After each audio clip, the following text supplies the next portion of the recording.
making bacon fried rice with corn. So right now I cut all the pieces of the bacon, 2 packs of bacon. Sauteing right now to make it crispy, and then I will add all the stuff. See you in a bit.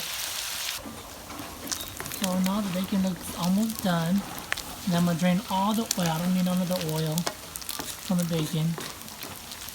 And then I'll show you step by step in a bit. Adding 6 eggs. And then cook this when it's done. Move it to the side and then add other stuff.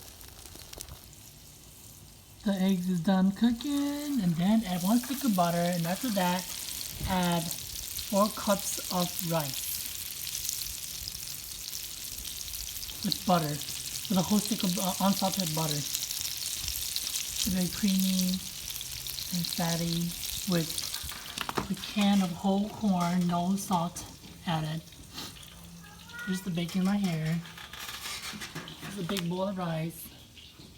Probably 3 or 4 cups of cooked rice. And then we'll add everything inside the house in a bit.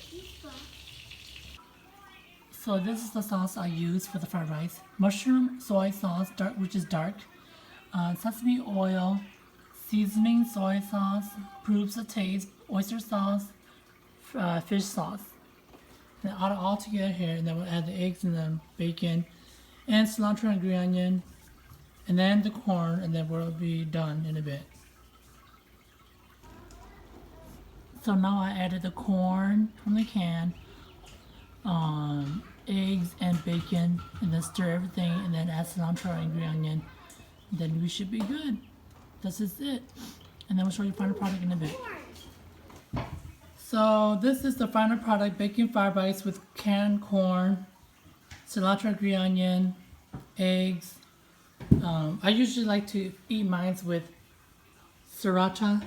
It adds a little flavor, extra flavor. And I like to use lemon or lime. If it's not spicy enough, I like to chop some raw pepper in there. But this is the final product. Easy dish for potluck or any employee potluck or gathering or family gathering.